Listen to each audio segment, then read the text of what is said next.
qui démarre donc cette série de reportages. Aujourd'hui, les conditions de travail des chauffeurs de taxi, de bus Tata et Ndiaga Ndiaye. C'est des travailleurs donc mis à rude dans leur foi à cause des difficiles conditions de travail et des mauvais traitements salariaux. Voici le reportage de Fatoumata Sey. De 2010 à nos jours, El Hadji Rawane Ndiaye travaille à l'AFTU. De 4h à minuit, il est sur le qui-vive, une routine qui lui permet de mettre sa famille à l'abri du besoin. Nous recevons nos paiements qu'après service rendu. Les patrons n'embauchent plus, pas de prise en charge. Les transporteurs sont les seuls bénéficiaires de ce secteur. Pour que le bus roule sans problème, le chauffeur est assisté par un receveur. Et ils sont logés dans la même enseigne de complainte. Nous faisons face à un danger permanent. Moi, par exemple, je quitte tous les jours chez moi à Guédiawaye à 5h du matin pour rentrer à 22h. Vous imaginez ce qui peut m'arriver. Autre catégorie, le Ndiaga Ndiaye, qui constitue un moyen de transport très présent dans la circulation. Les conducteurs de ces voitures sont sous contrat, travaillent dans des conditions difficiles. La prise en charge médicale fait défaut, car la plupart de nos patrons n'en ont cure de nos peines, même s'il y a des exceptions. Il faut qu'on nous redonne la place que nous méritons. À quelques exceptions près, les conditions sont les mêmes chez les taximans, ou pire encore, si l'on en croit à ce chauffeur au volant. Nous faisons le travail malgré nous, car le peu que nous gagnons au moins peut nous servir de dépenses quotidiennes. Les versements sont élevés et ce sont les transporteurs qui en tirent profit. Taxi, Ndiaga Ndiaye, bus Tata occupent une place non négligeable dans le secteur du transport. Mais le profit semble rouler en sens unique, c'est-à-dire en direction des transporteurs. L'autre direction donc nous mène vers l'international. Fatoumata Sey, l'actualité internationale. Soudan du Sud, l'ancien chef rebelle Riek Machar est arrivé à Juba où il a été nommé vice-président de la République. Salam Abdeslam, suspect des attentats du 13 novembre au parquet de Paris. Et puis aux États-Unis, la course aux élections primaires de ce mardi 26 avril a donné des victoires respectives à Donald Trump et à Hillary Clinton dans les 5 États clés pour l'investiture. Et enfin, les Anglais pourraient perdre l'équivalent d'un mois de revenus en 4 ans s'ils quittent l'Union européenne. C'est ce qui ressort du rapport de l'OCDE. Synthèse Khadisila. Et nous en arrivons maintenant à l'invité de la rédaction en direction du 1er mai, la fête internationale du travail. Nous donnons la parole aux acteurs. Sidi Ndiaye est notre invité ce matin. Il est le secrétaire général de la FGT, c'est coordonnateur du FSA, Front syndical autonome. Monsieur Sidi Ndiaye, bonjour. Bonjour. Voilà donc en direction du 1er mai. Aujourd'hui, donc, nous allons discuter avec vous de cette fête. On parle toujours de la fête internationale du travail, mais on dirait que dans nos pays, c'est aussi le combat international du travail pour certains travailleurs ce jour du 1er mai. Oui, absolument. Bon, c'est une fête commémorative, mais comme vous le savez, dans le monde entier, elle est célébrée et chaque pays aussi, compte tenu de ses spécificités, compte tenu de l'état des dossiers, l'état des luttes syndicales, le célèbre à sa manière. Le Sénégal ne déroge pas à la règle, donc depuis maintenant plus d'une décennie, nous participons aux fêtes du 1er mai.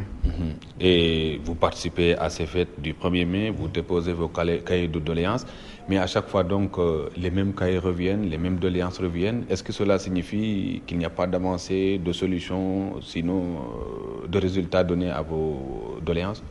Oui, parce que vous savez, bon, c'est la nature humaine, hein, parce que normalement, le fait de déposer des cahiers peut donner l'impression qu'on n'a pas avancé.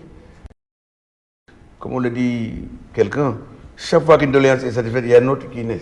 Parce que nous sommes dans un contexte où l'être humain, sa nature, c'est de se battre pour avancer.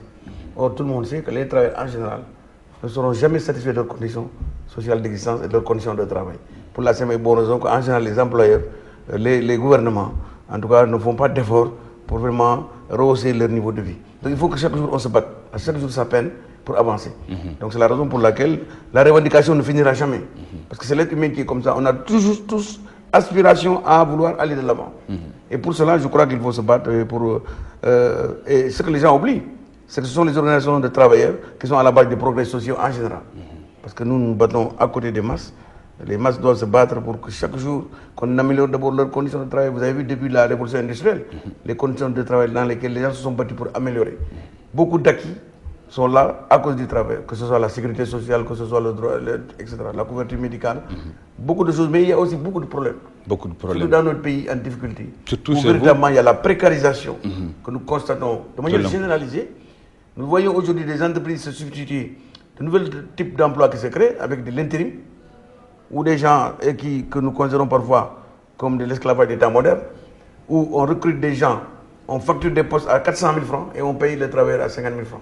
Donc c'est des problèmes qui sont là. Donc c'est pourquoi le syndicat, en tout cas les organisations syndicales sont tenues de veiller à ce que les droits des uns et des autres soient respectés. Parce que si on ne le fait pas, il est évident que j'ai souvent l'habitude de taquiner mes amis du patronat en disant que le patron il n'a jamais assez d'argent. Bon, toujours, il pleure ni si ça ne va pas, ça ne va pas. Alors et pourtant il est toujours là. Il est toujours là. De votre côté, il y a aussi des postes, ce qu'on peut qualifier de postes de résistance, parce qu'il y a certains secteurs qui non seulement souffraient avant, mais c'est comme si on avait rajouté au mal, avec notamment certaines décisions, parce que de votre côté, vous dénoncez toujours ce qu'on a toujours appelé l'acte 3 de la décentralisation, qui a mis certains travailleurs municipaux aussi dans des conditions un peu précaires. Oui, absolument. C'est-à-dire que nous, au niveau des collectivités locales, vous avez tous suivi. J'ai profité de l'occasion pour saluer vos initiatives, puisque vous nous avez invités ici à plusieurs occasions pour des débats sur l'acte 3. Il y a eu des périodes où nous avons, dès le début, je pense qu'au Sénégal, nous sommes la seule force syndicale, dès le début, à avoir dit qu'il y a des problèmes de l'acte 3, qu'il ne faut pas se précipiter pour l'appliquer. À l'époque, on disait que Syria faisait de la politique. J'ai fait le tour du pays pour alerter, parce qu'on devait supprimer les régions. J'avais dit que ce n'était pas pertinent. Parce que tout le monde sait qu'au niveau du développement local, la région quand même est un bon indicateur pour la planification du développement local. On a supprimé les régions alors que les régions ont mis près de 5 ans pour reprendre leur envol. Au moment où ça prend l'envol, on les supprime. Sans donner d'arguments, sans qu'il y ait des études en amont. Moi, je mets au défi jusqu'à présent, il n'y a pas d'études en amont qui prouvent que la région n'est pas pertinente. Donc on l'a supprimé. C'est une question de volonté politique. Et comme je le dis souvent, c'est des décisions politiques, c'est le président de la République qui a choisi de le faire. C'est normal parce qu'il a été élu pour faire des changements. Il n'y a pas de problème. Mais lorsqu'on fait des changements, on doit écouter tout le monde. Je crois que c'est ce qui a manqué. C'est un dialogue inclusif qui prenne en compte l'ensemble des préoccupations, notamment la partie travailleur. Et jusqu'à présent, nous le dénonçons et nous le déplorons. Le président a reçu les élus locaux, il n'a pas reçu les travailleurs des collectivités locales. Ce qui est quand même un problème. Parce qu'au-delà des élus, c'est nous qui assurons l'administration.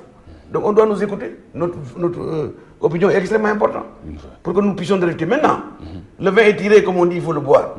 C'est vrai que la réforme est partie et que peut-être on ne peut pas revenir en arrière, mais ce qu'on peut faire, c'est de rectifier.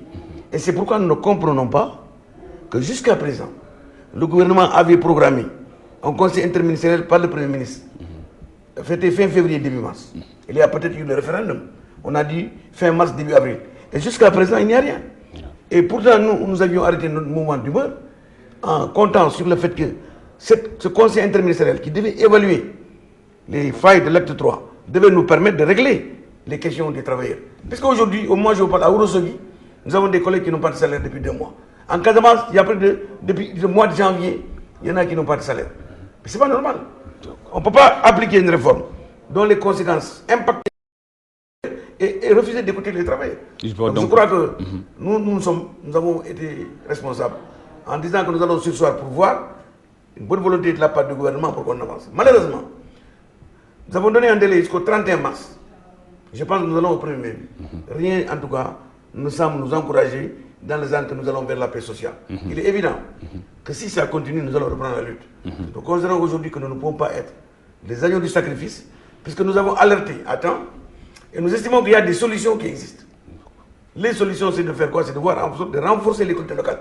Parce que ce qu'on a fait, en supprimant les régions, on a créé de nouvelles entités, les départements, avec les mêmes tares. Parce que jusqu'à présent, la question financière des collectivités locales, leurs avoirs, leurs ressources, jusqu'à présent, on n'a pas statué.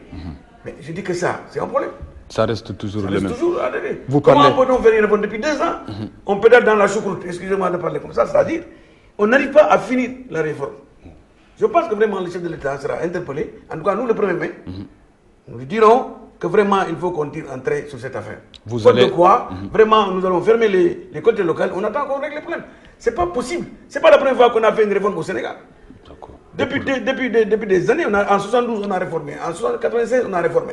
Pourquoi maintenant, on ne peut pas finir la réforme. La réforme, ça continue à être l'objet de beaucoup de débats. débats. C'est comme si c'était de l'informel. Il faut qu'on arrête, quoi. Vous allez encore interpeller le président. Nous allons l'interpeller sur cette question-là, lui dire que vraiment, aujourd'hui, je le dis, c'est la désolation. Des milliers de travailleurs sont sans couverture médicale. Des salaires qui ne viennent pas. Vous êtes dans les banques, tout le monde est endetté. Il y a une pression extraordinaire sur les syndicats. Nous essayons de tenir, mais nous ne pouvons pas continuer parce que nous ne sommes pas la propriété des travailleurs. Les travailleurs ne sont pas nos obligés. Ce sont des responsables qui nous ont confié leur destin. Nous allons assumer notre part de responsabilité. D'accord. Et vous allez assumer votre part de responsabilité. Parmi donc ces combats, vous allez encore déposer les cahiers de doléances. Vous aviez parlé tout à l'heure de manque de concertation. Est-ce qu'on ne peut pas aussi parler de manque de suivi dans ces cahiers, ces doléances qui sont toujours les mêmes? Vous avez sorti le mot. Il y a non seulement, mais le plus grave, c'est un manque de suivi. Je vais vous dire que nous venons de recevoir, il n'y a pas 2 semaines, une lettre du ministère du Travail qui nous dit que les négociations sur les cahiers de doléances de 2015, nous devons désigner des représentants. Qu'est-ce que ça veut dire? Ça veut dire que nos doléances de 2015 n'ont même pas commencé à être regardées. Mais on attaque les syndicats, on nous dit que oui, nous perturbons la paix sociale. Nous ne sommes pas responsables. Nous demandons trop d'argent. Vous déposez un cahier de doléances. Depuis 1 an, personne n'a ouvert le cahier de doléances. Et nous allons encore continuer à faire la même chose. Non, il faut arrêter. En tout cas, nous allons interpeller sur le chef de l'État que chacun assume. Je pense que le gouvernement doit être instruit pour vraiment prendre en charge les cahiers de doléances. S'ils ne le font pas, vraiment, chacun prendra ses responsabilités. Parce que aujourd'hui, on a vu l'éducation, ce qui se passe. On tâche les enseignants de tous les mots, or les enseignants ne se battent que pour le respect d'accords déjà signés. D'accords déjà signés. Réaliste et réalisable, comme disait. Réaliste et réalisable. Mais maintenant, je crois que vraiment, il faut aussi que chacun assume ses responsabilités. Nous sommes dans un pays qui s'appelle le Sénégal. Nous sommes tous des responsables. Chacun joue sa partition. Et ce ne sont pas les menaces du gouvernement qui vont faire reculer les travailleurs. Il faut qu'on arrête de menacer. Ceux qui ont la menace à la bouche doivent savoir qu'ils sont là parce que nous avons voulu qu'ils soient là. Leur problème, c'est de régler les problèmes des Sénégalais. Ils ne peuvent pas, ils dégagent. C'est tout. Et vous vous préparez pour le 1er mai? Toutes les charges vous reviennent toujours ou bien la part du gouvernement, la manière de distribuer les fonds? Oui, non, c'est-à-dire que pour le 1er mai, il y a un appui depuis belle lurette. Et heureusement que maintenant le gouvernement a essayé de normaliser tout cela pour appuyer au niveau des organisations. Mais vous le savez, aujourd'hui, les organisations, c'est très lourd. L'organisation de fête, nous sommes sous pression. Il y a toutes les composantes à la base. Il y en a qui, bon an, mal an, ont des difficultés à organiser. On n'a pas assez de ressources pour le faire. C'est pas le moment de changer parce qu'il y a beaucoup de folklore quand même. Oui, je pense que en tout cas, nous, on a changé. Même les défilés, nous, ça fait des années qu'on ne défile pas. On s'assoit, on discute. Les gens évoquent, on prend. Parce qu'on ne peut pas aussi, chaque 1er mai, dans la rue, à marcher, à faire du tam-tam. Ça ne sert à rien. Donc ce qu'il faut, c'est que les gens se mettent ensemble et qu'on discute. À partir de ce moment-là, chaque base va transmettre, parce que c'est la veille de la transmission du cahier de doléances. Donc il faut que vous soyez à côté.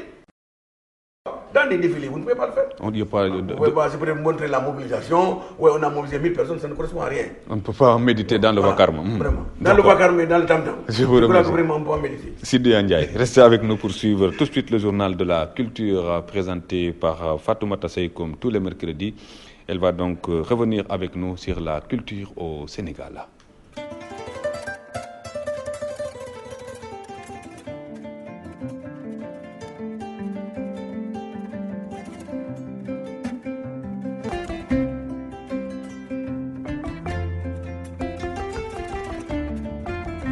Bonjour à tous et voici les titres de ce journal de la culture. À découvrir les facettes du mariage et le baptême en pays Peul. C'est à Kabada, dans le département de Bounkiling, que la communauté Peul a tenu une manifestation culturelle dans le but de redonner à la culture Peul de la localité son lustre d'antan. Don't Forget, le nouveau single du rappeur Godis. Son tout premier single en vidéo à suivre dans un instant. Sunukhel.com, au chevet des artistes méconnus du public. Ce site est mis sur pied pour permettre aux talents cachés de mettre en exergue leur savoir-faire. Bienvenue à tous à la découverte du mariage et le baptême en pays Peul à travers une rencontre culturelle à Kabada dans le département de Bounkiling. Les Peuls ont montré les différentes facettes de leur culture. Cette manifestation a pour objectif de transmettre à la nouvelle génération les valeurs ancestrales, nous dit Lamine Bayo. Dans les confins du département du Sud-Est, que le peuple du Torodo culturel qui, de leur avis, face à l'évolution, les explique.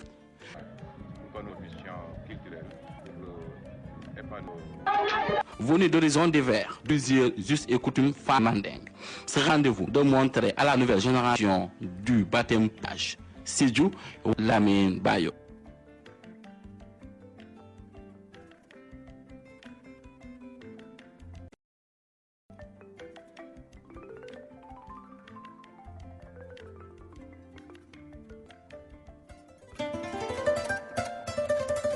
Don't Forget, c'est le titre du nouveau single du rappeur Mamadou Kodepey, Digo 10. Son premier single vidéo, Don't Forget, n'oublie pas en français. Alors, qu'est-ce qu'on ne doit pas oublier? Élément de réponse avec le rappeur que nous écoutons.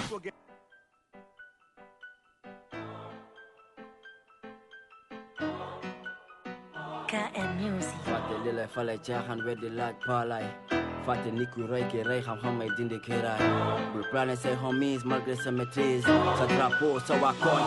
Bon, ce qu'on ne doit pas oublier, c'est la vie. Hein. On ne doit pas oublier hier, parce que bon, nous, on est des êtres humains.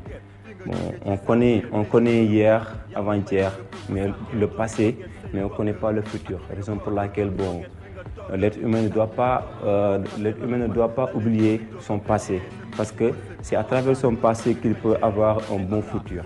Raison pour laquelle, voilà, bon, j'ai choisi ce nom en disant, voilà, bon, don't forget quoi.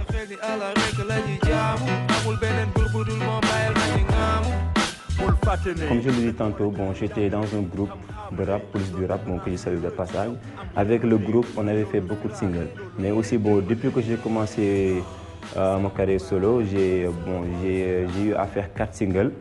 Donc, bon, cette single-là, bon, c'est la dernière et c'est la première vidéo que j'ai faite.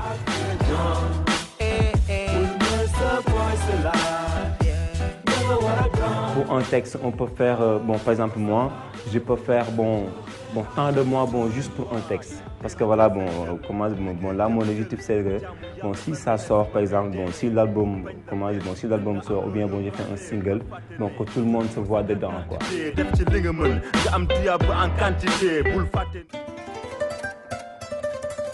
Sunuxel.com, un site web mis sur pied. Ce site a pour objectif de permettre à mettre en exergue leurs talents et leurs produits. Le site tend donc la perche aux nouveaux talents méconnus du grand public. Georges Francis Mendy est le coordonnateur du projet.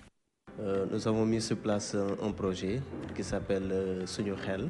Donc, il s'agit d'un site web qui permet à tout artiste de pouvoir exposer ses œuvres et de pouvoir s'exprimer librement. C'est-à-dire c'est un projet qui est à 100% artistique et 100% gratuit pratiquement.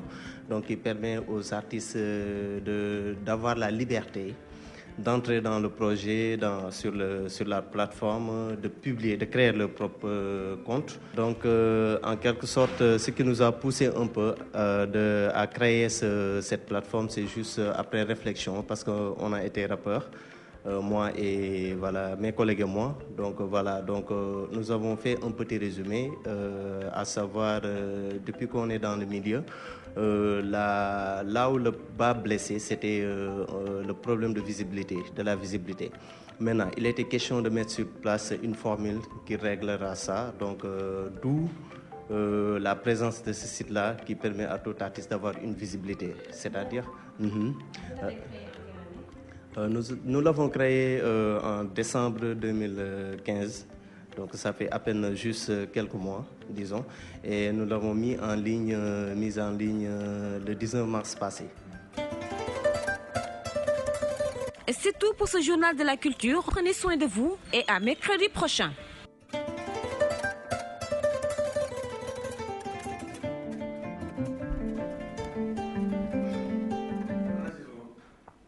Voilà, merci Fatoumata Sey. À présent, la revue de presse, l'essentiel des colonnes convergentes et divergentes de nos journaux ce matin.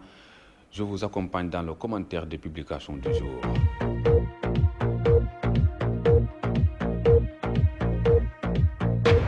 Bonjour, meurtre de l'étudiant Bassirou Faye. Pourquoi Macky n'a pas respecté sa promesse de tenir 2015, Walf Quotidien revient sur la longue traque du flic tueur. Le père de l'accusé dénonce une injustice notoire. Walf Quotidien revient sur les raisons d'une lenteur judiciaire 20 mois après. Un viol raté et 2 morts à Keur-Massar. Selon la Tribune, le forcené a tenté de violer Mariem avant de tuer sa fille. Puisque tu refuses, ta fille va payer. Balance le forcené qui a été finalement tué par les voisins. Horreur, s'écrit encore Grand Place qui rapporte le massacre du violeur et le meurtre du bébé.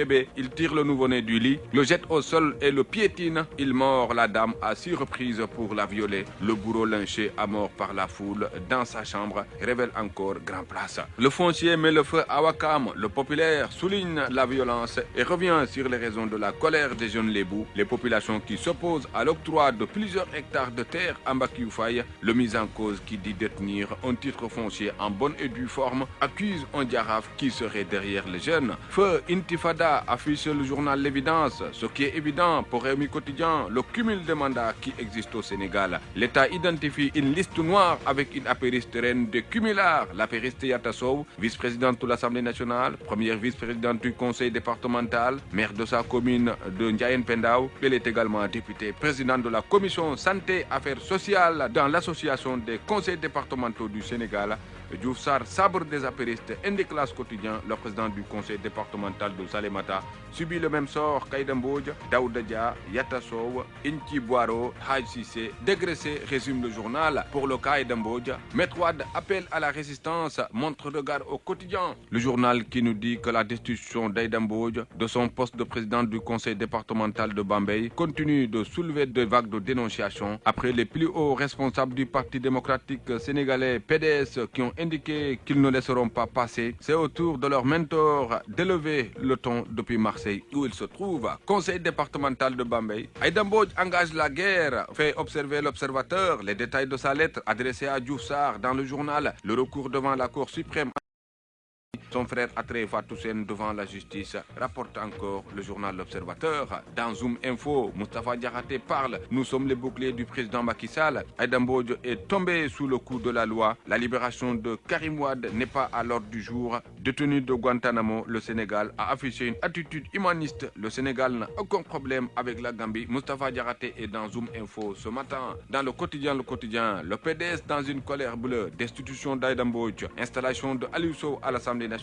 Le quotidien revient sur ces dossiers qui troublent le Parti démocratique sénégalais. Sud Quotidien, la société civile sur le Haut Conseil des collectivités territoriales. Son de cloche discordant retient le journal qui revient sur les propos des acteurs. Pour Aboubakry Mbodj, coordinateur de la rencontre africaine pour la défense des droits de l'homme, la création du Haut Conseil des collectivités territoriales est contraire à l'engagement de la gouvernance sobre et vertueuse. Pour Makodou Diouf, le président du CONGAD, il faut que ce soit une chambre consultative forte qui délivre des avis et des conseils avérés. Pour Mamadou Mbodj, le coordinateur du M23, dommage qu'on assiste à l'avènement de notre Sénat au Sénégal, regrette-t-il dans le journal Sud Quotidien. Dans Enquête, blocage par l'État de l'emprunt obligataire de sa mairie. Khalifa Sall perd patience, titre le journal. Tous nos États sont jacobins, ils ne veulent lâcher aucune parcelle de leur autorité, regrette le maire de Dakar à la une de Enquête. À la une de Libération, rapport d'audit du gouvernement de transition au Burkina, Alizida et les 40 voleurs, titre le journal. 72,5 milliards de francs CFA en contrat douteux, nébuleuse autour de 60,1 milliards de francs CFA, 6 milliards de francs CFA en dépenses fictives et puis 7,6 milliards dépensés carburant entre autres, rapporte encore le journal Libération. Direct Info directement sur le pool d'avocats constitué pour déposer une plainte à la CPI pour la disparition de personnes et les massacres en Gambie. C'est dans le journal Direct Info et d'Aoucho de poursuivre que le président gambien Yahya Jammeh ne semble pas être dans les dispositions de fumer le calumet de la paix. Que faire face à un chef d'État qui a perdu la tête? Bon nombre de Sénégalais préconisent l'usage de la force pour anéantir qui est la Gambie. Cela ne me paraît pas inspiré, surtout que nos deux peuples partagent tout, conclut encore Daoucho, le biétiste de Direct Info. Dans le Soleil, 103e session du Conseil des ministres des ACP pour une évaluation des relations avec l'Union européenne. APE, les partis encouragés à finaliser les négociations. Dans le Soleil, bonne lecture à tous.